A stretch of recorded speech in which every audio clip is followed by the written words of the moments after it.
My daughter-in-law told my son on phone that I was toxic and convinced him to cut me off just to get access to our family trust. I noticed when he started distancing himself from me and started giving me rehearsed answers when I tried to talk to him. So I rewrote the will and quietly donated the inheritance to a scholarship fund. What happened next was rather unexpected. I will tell you everything. First, let me quickly thank you for your continuous support. This means a lot to us. If you enjoy the stories we share, kindly subscribe to this channel. It will be great if you can leave a comment on which city you are watching from. We might just give you a shout out in our next story. Today's special shout out goes to Jeremy White from London. We are glad you enjoy our stories. Now let's go deeper into the story. I always believed that the most important thing a man could leave behind wasn't money or property. It was a name that meant something. A reputation rooted in integrity. That's what I told myself every time I looked at the framed photo of my wife on the mantle, her smile frozen in time beside our wedding picture, and the crayon drawing our son made in kindergarten that said, "Me and Daddy and Mommy and our big house."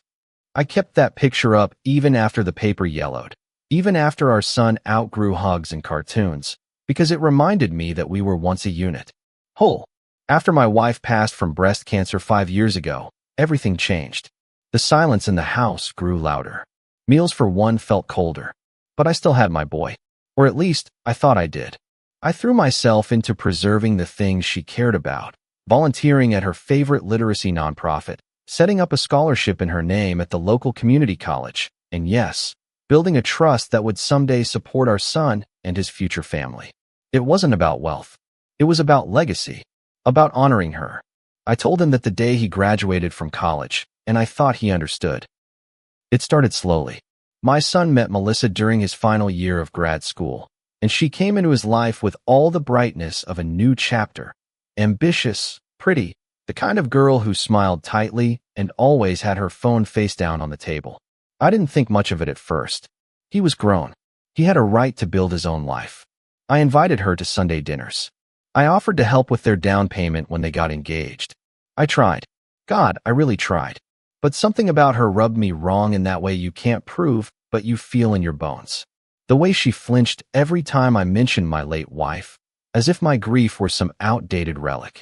The way she always spoke over him when we talked about our family's past, like she was correcting the record. I told myself I was being paranoid, that I was holding onto the past too tightly. But then little things started to shift. Invitations stopped coming. My calls went unanswered more often. And when we did speak, my son always sounded rushed, like my voice was background noise to his real life. Melissa, meanwhile, barely acknowledged me anymore unless it was about something legal, trust documents, financial accounts, estate plans. She took a sharp interest in those. One afternoon, I dropped by unannounced with a box of old photo albums, thinking they'd enjoy seeing pictures from when my son was little. I brought cupcakes from the bakery he used to love and stood at the door with this naive sense of hope. Melissa answered, surprised, and said they were just about to head out. She took the box with a tight smile and didn't invite me in. As I turned to go, I heard her phone ringing from inside, on speaker. I wasn't eavesdropping. I was halfway down the driveway when I heard her voice rise. "No, he just showed up again," she said. "I swear, he's so emotionally manipulative. It's like he thinks guilt is love. He's toxic." That word stopped me cold. I didn't move. Just stood there, keys in hand, feeling my ears burn as if someone had slapped me. That was how she saw me. Toxic? I had paid for their wedding photographer, helped them with a car down payment, offered to co-sign their home loan. Toxic? My chest tightened, and I remember thinking, she's already convinced him. Or she's trying to. And either way, I'm losing my son, one quiet cut at a time. I didn't confront her then. I couldn't. I got in my car, drove around the block 3 times, then pulled over and stared at the cupcake box sitting beside me. The frosting had melted in the sun, like something bright and sweet slowly turning into a mess. I felt humiliated. But more than that, I felt powerless. That was the first time I realized that legacy wasn't something you could hand someone like a check or a deed. They had to want it. They had to respect what it stood for. I went home and sat in my late wife's reading chair, the one she used to curl up in with a blanket and a novel. I stared at her photo and whispered, What would you do? But she didn't answer. And deep down, I already knew. She would have said, protect what matters, even if it hurts. A week later, I saw that Melissa had updated her LinkedIn profile. She now listed herself as family finance strategist, trust, and legacy advisor. I felt sick. I knew exactly what that meant. This wasn't about space or boundaries. This was about positioning, about control. I checked the shared trust account, the one set up in both our names for our son's eventual inheritance, and saw 2 new logins created within the past month. One was obviously his. The other was a username I didn't recognize, likely Melissa's. The betrayal wasn't loud. It didn't come with shouting or ultimatums. It came like a leak in a pipe, quiet, steady, and designed to go unnoticed until the damage was already done. I sat in that silence for hours, and by the time night fell, something in me hardened. I couldn't pretend anymore. This wasn't my son's mistake. It was a decision. A betrayal wrapped in smiles and politeness and gaslighting. And if he was going to let her rewrite who I was, then I had to be the one to rewrite what I'd leave behind. I used to believe that the worst kind of heartbreak came from death, that nothing could rival the silence of losing someone you love to illness or time. But estrangement is its own cruel version of grief. It doesn't happen all at once. It unfolds slowly, hollowing you out with every unanswered message and every avoided glance. It began with skipped holidays. My son said they were doing their own thing for Thanksgiving, and then Christmas came with only a polite text. Hope you're doing well, Dad. No call, no visit. I cooked enough food for 4 people that day out of habit, even set the table with the good plates. The house was too quiet. The silverware echoed when I set it down. I stared at his empty seat and told myself this was temporary, that maybe they were just overwhelmed, maybe they'd come around. But deep down I knew. I felt it in my bones. The space between us wasn't about life getting in the way. It was being carved, intentionally, like a moat. The day he finally picked up the phone, I had rehearsed everything I wanted to say. I'd gone on a walk to clear my head, palms sweating around my phone, imagining how I could reach him, how I could fix it. But the moment I heard his voice, my script fell apart. He sounded different. Not angry, just cold. Distant in a way that made me feel like I was talking to a stranger. Hey, he said flatly, like I was some old coworker he didn't really want to talk to. I asked him if everything was okay, if we could meet for lunch. He sighed and said, Melissa and I just need space right now, Dad. Every time we talk, you bring up the past or try to guilt me. It's not healthy. My heart dropped. Guilt him? All I'd ever done was love him, support him, build a future for him. I asked what he meant, and he said something that I'll never forget. You drain the energy out of the room. It's like you make everything about you. Melissa said it best. You create tension and then act like you're the victim. That line hit me like a punch to the gut. It wasn't just Melissa's voice coming through. It was her words, her tone.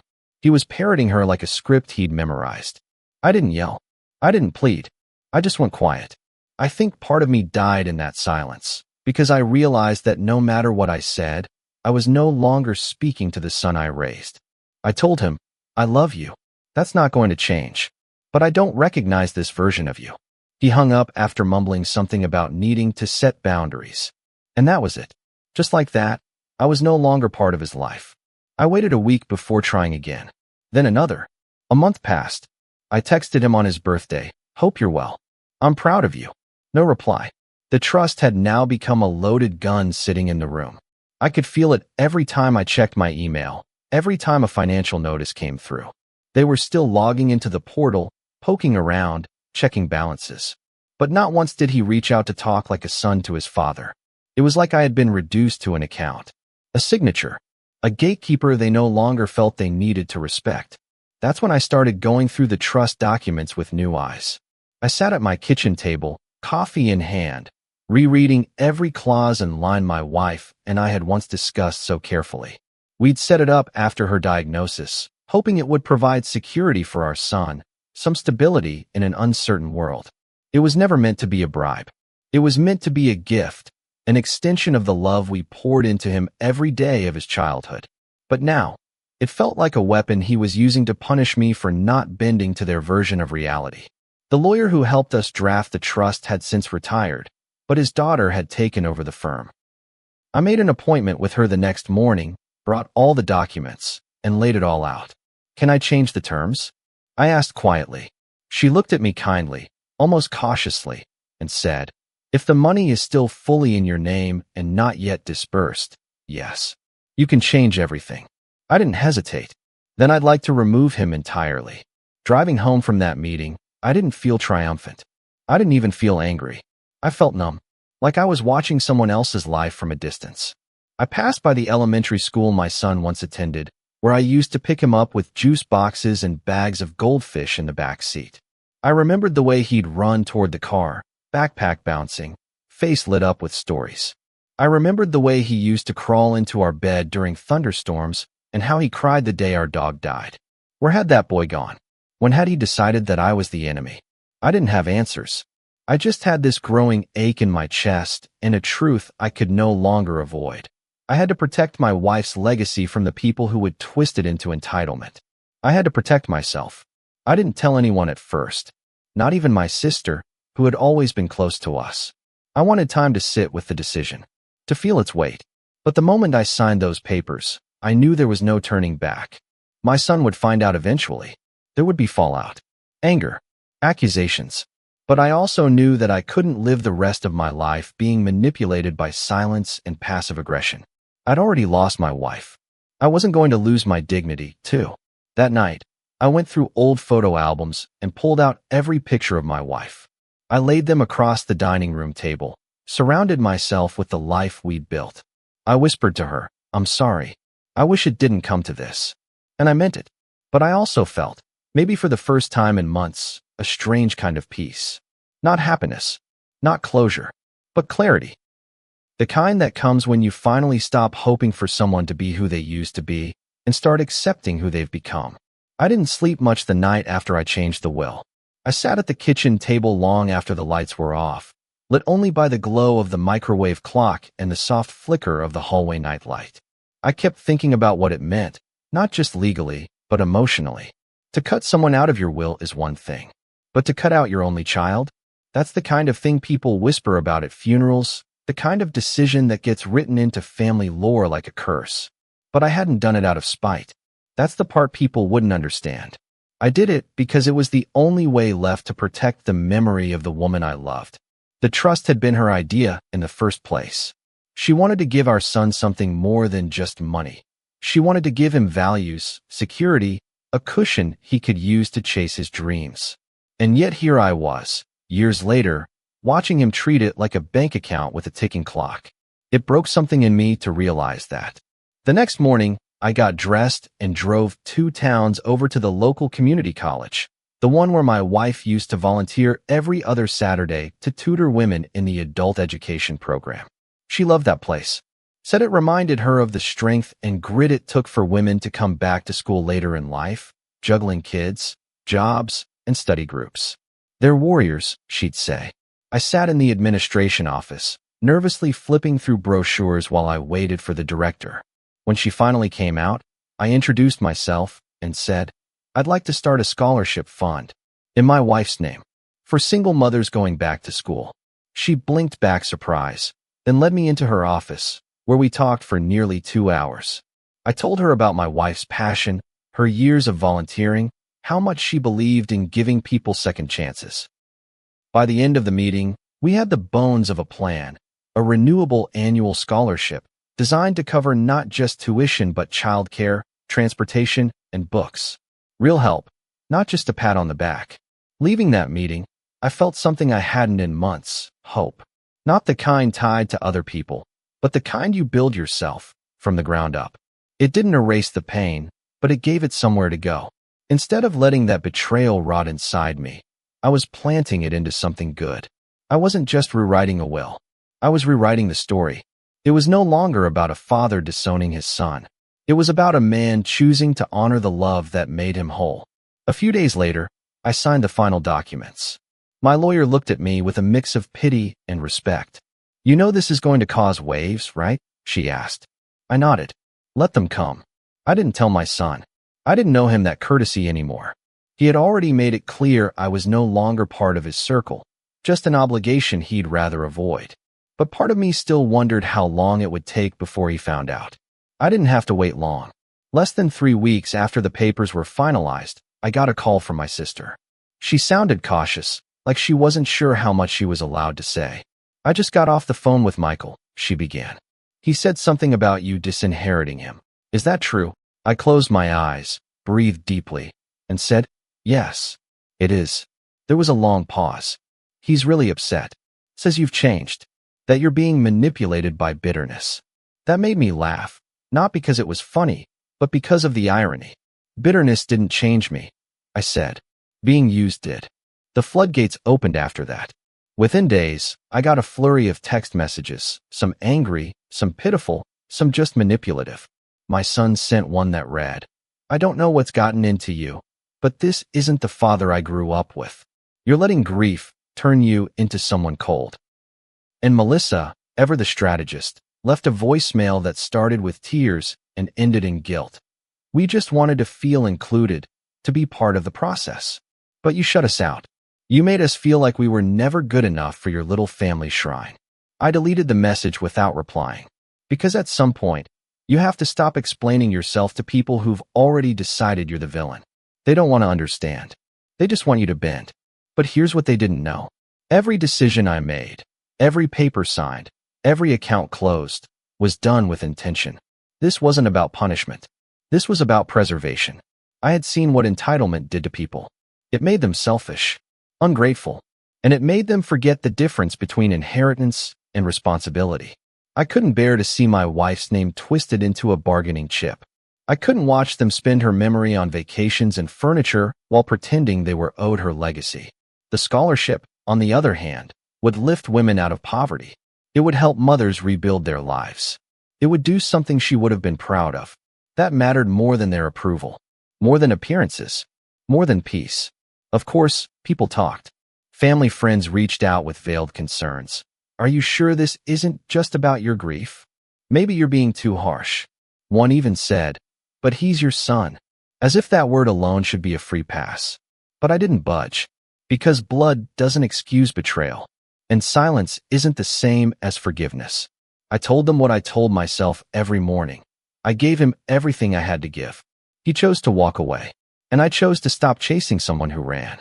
The fallout was inevitable, but for the first time in a long while, I felt grounded, anchored, like I was standing on something solid, even if I was standing alone. One night, about a month after everything became official, I received an email from the scholarship board. They had finalized the first award recipient, a woman named Patrice, a 32-year-old single mother of 2 who was going back to school to become a nurse. Attached was a photo of her holding a certificate with my wife's name on it, tears in her eyes, kids hugging her from either side. I stared at that picture for a long time, longer than I care to admit. And when I finally looked away, I found myself crying, not from sadness, but from something quieter, something softer. I whispered to the empty room, "She would have liked you, Patrice." And I meant it. It didn't take long for them to find out. I wasn't sure how it happened. Maybe a cousin let something slip at a dinner, or maybe Melissa had contacts who knew how to dig through public records. However it came about, the reaction was swift and predictable. I was sitting on the porch one warm Saturday afternoon, cup of tea in one hand and the neighborhood cat purring by my feet, when I saw Melissa's car pull up. I hadn't seen her in person in almost a year, not since the day she handed me that tight smile and took my box of photo albums without stepping aside to let me in. This time, she didn't knock. She stormed up the walkway with that same clenched jaw she always wore when something didn't go her way. I didn't even get a word in before she started shouting.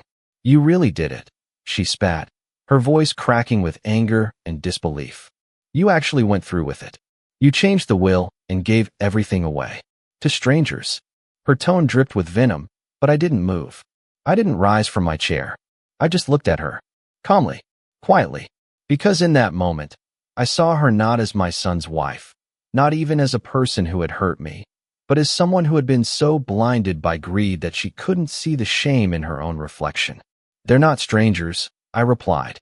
"They're women who are trying to better their lives. They're people who deserve a chance. That money was meant to help someone, not by silence." That part slipped out sharper than I intended, but I didn't take it back. Her face flushed.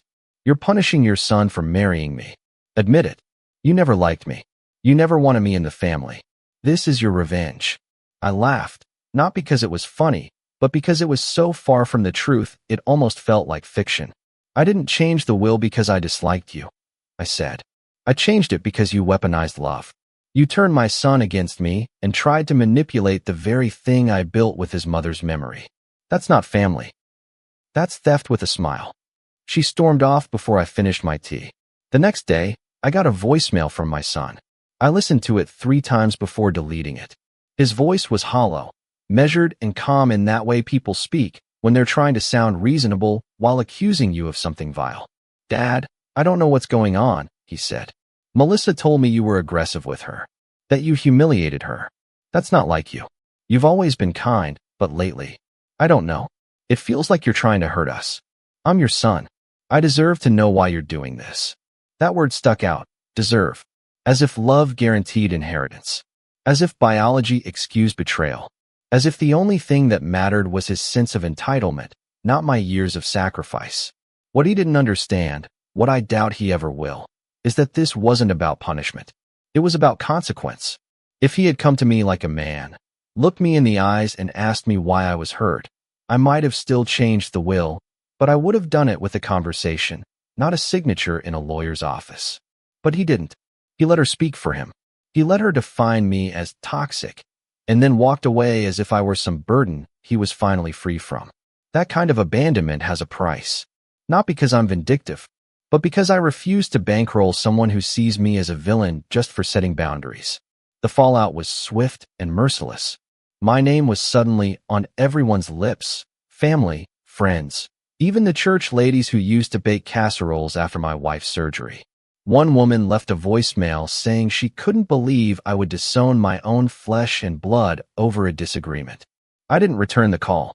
Another sent a card in the mail with a Bible verse underlined in red. Honor thy father and thy mother. I laughed when I saw it. If only they knew how many nights I spent alone, wondering where I went wrong. If only they knew how it felt to walk into a quiet house year after year, knowing my son chose someone else's version of me over the truth. But not everyone judged. My sister, quiet and skeptical at first, called me one night after speaking with Melissa. She slipped, she said something about you being out of the way now.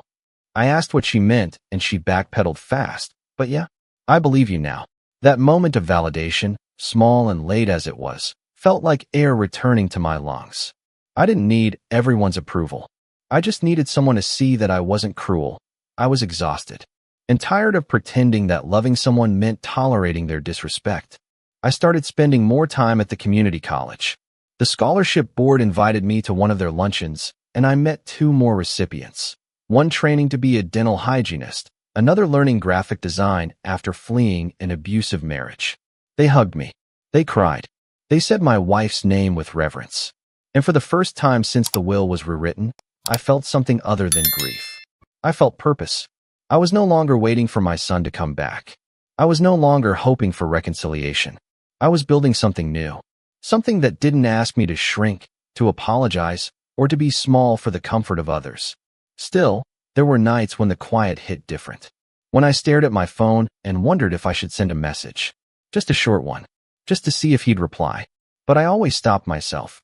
Because every time I imagined that message, I remembered the tone of his voice in that voicemail. The way he made it sound like I was the one who changed, when in truth, I had simply stopped accepting less than I deserved. And that clarity, painful as it was, always kept my fingers from pressing send. I did what I could. I honored my wife. I protected what we built. I made peace with losing a son who chose convenience over connection. That was the price, and I paid it in full. It's strange how quickly stories get rewritten when you're not the one holding the pen. Within weeks, I'd gone from grieving father to the villain in some family melodrama I never agreed to star in. The whispers started small, a cousin texting to check in, but really fishing for gossip, a longtime family friend asking if I'd considered therapy to deal with my bitterness. They didn't say it outright, of course. People rarely do. They ask carefully worded questions, pretending to care while gauging how much they can repeat. I could feel the judgment like humidity in the room, thick, sticky, and impossible to ignore. I'd walk into the grocery store and see familiar faces suddenly unsure of how to greet me. Some offered awkward smiles. Others looked away entirely. A few brave ones even stopped me to ask if the thing with Michael was really true. I didn't lie. Yes, I'd say. I rewrote the will. The money's going to a scholarship now. And just like that, you'd see the shift in their expression. Sympathy for me if they knew my wife, but mostly discomfort. Like they couldn't fathom the idea that a father could walk away from his own child, no matter the circumstances. But here's the thing no one wants to admit. Sometimes you have to choose yourself. Sometimes you have to stop bleeding for people who treat your pain like an inconvenience. I didn't make this decision lightly. I didn't wake up one day and say, let me ruin Thanksgiving for the next decade. I wrestled with it. I lost sleep. I cried more than I care to admit. But in the end, I realized that continuing to play the role of loving father in a story where I was only cast as a nuisance was killing me slowly. And I wasn't going to die apologizing for setting boundaries. Still, it hurt. The social isolation stung in a way that caught me off guard. I'd always been involved in the community, volunteering, attending events, hosting cookouts during the summer. But now, I was the subject of side conversations. The man who cut off his own flesh and blood. People didn't ask for my side. They assumed they already knew it.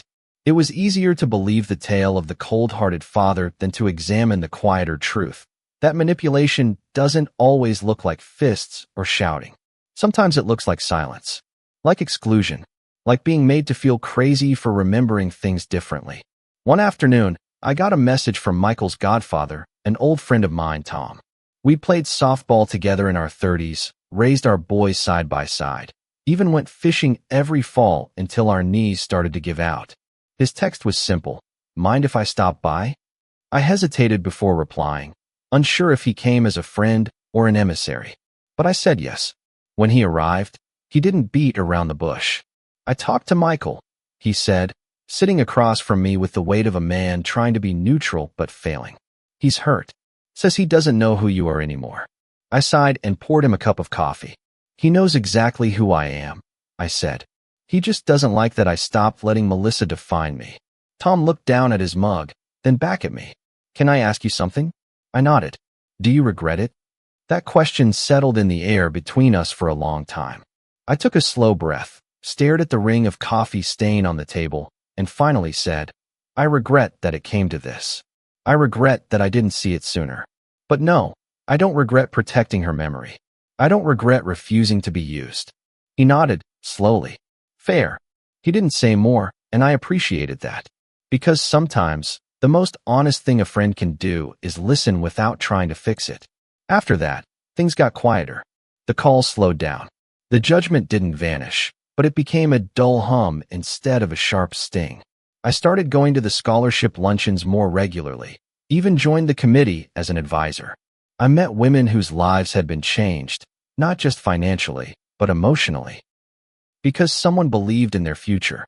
One of them, a woman named April, stood up at the podium one day with her infant daughter on her hip and said, This scholarship didn't just change my path.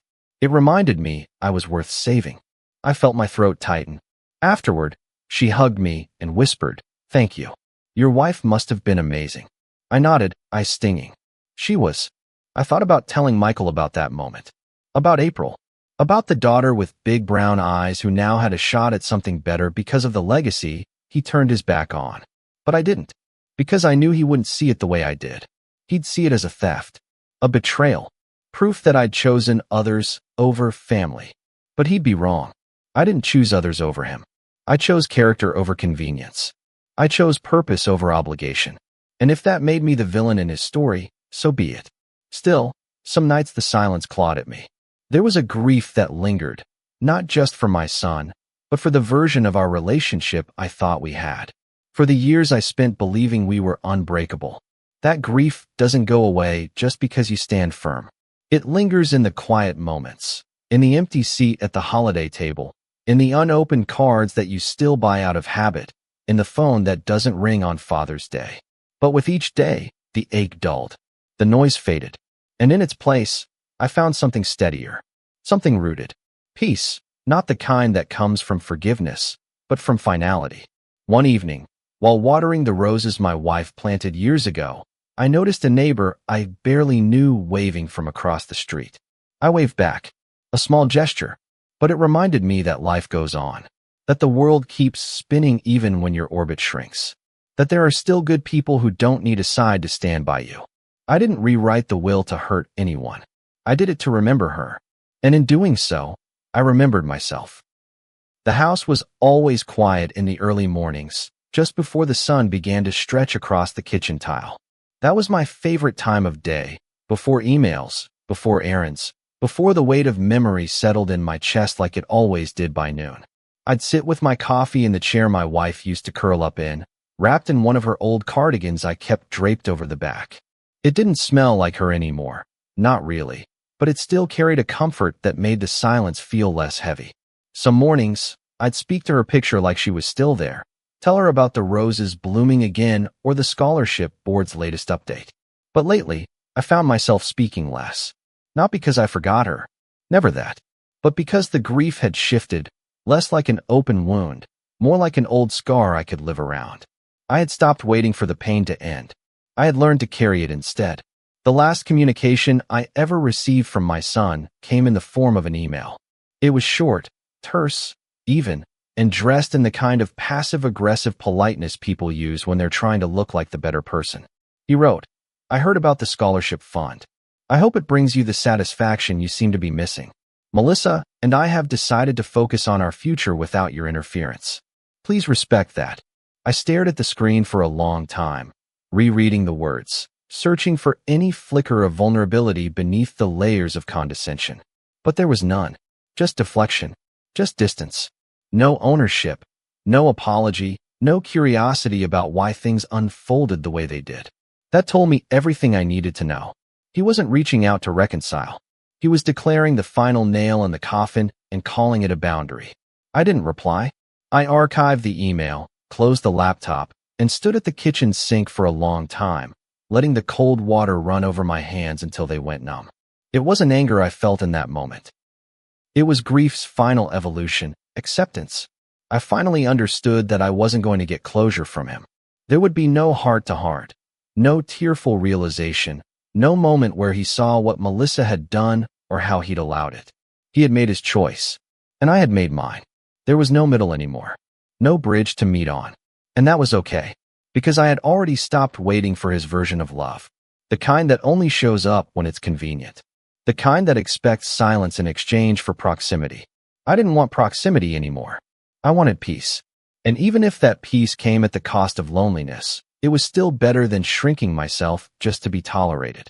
The months that followed took on a different rhythm. I started volunteering at the college, not just through the scholarship board, but mentoring directly. Once a week, I'd meet with students, mostly single moms, who just needed someone to look them in the eye and say, "You're not crazy for wanting more." Some of them reminded me of Melissa, and not in the ways that stung, in the ways that humanized her. Ambitious, stubborn, hungry for a future they could control. It complicated my bitterness in a way I didn't expect. One woman told me, "When you've had to fight for everything, it's hard to trust help that doesn't come with strings." And it clicked. Maybe Melissa had never seen me as toxic. Maybe she saw me as an obstacle to something she thought she had to earn or take. I don't excuse what she did, but I finally understood that some people are so used to surviving, they mistake safety for control. I took a road trip that fall, just me and the open road, no particular destination in mind.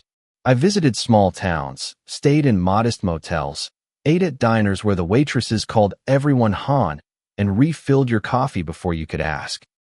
I brought my wife's favorite book with me and read it again in a quiet cabin near a lake, where the trees rustled like whispers and the air smelled like wood smoke and wet earth.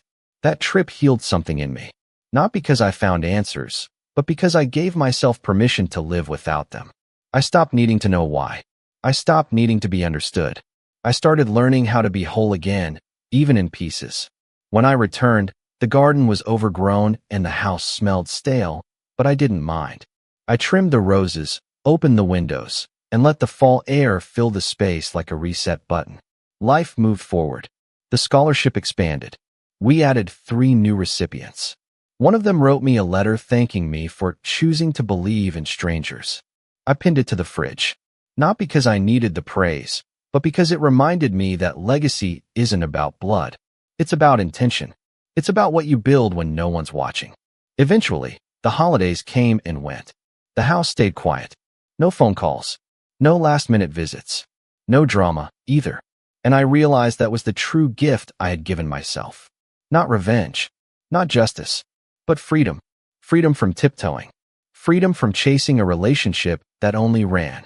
I spent Christmas morning watching old home videos, laughing and crying in equal measure. Not because I missed the past, but because I finally accepted it wasn't coming back. I lit a candle for my wife, poured a glass of the wine she loved, and whispered, "I did the right thing." The silence answered like it always did, gently, steadily, without question. Do I wish things were different? Of course. What father doesn't dream of growing old surrounded by the people he once carried on his shoulders? But wishes don't build peace. Choices do. And I made mine not out of spite, but out of self-preservation. I chose to honor the woman who loved me without condition, who built a life with me out of grace and grit. I chose to extend that legacy to people who truly needed it, not those who treated it like a reward for loyalty. I chose to stop explaining myself to people who already decided I was wrong. Some will say I should have forgiven. Others will say I should have fought harder to fix it. But the truth is, I did both. I forgave him for being who he was, and I stopped fighting for a version of him that didn't exist. That's not giving up. That's growing up. That's letting go. And as painful as it was, I walked through the fire and came out with my soul intact. Sometimes, doing the right thing means being misunderstood, even hated, by the people closest to you. But peace isn't always about reconciliation. It's about choosing to live in truth, even when it hurts. If you've ever had to walk away from family to protect your peace, share your story in the comments. Your voice could help someone else feel less alone. And if this story resonated with you, don't forget to like, share, and subscribe for more true life stories that speak to the heart. See you soon in the next story.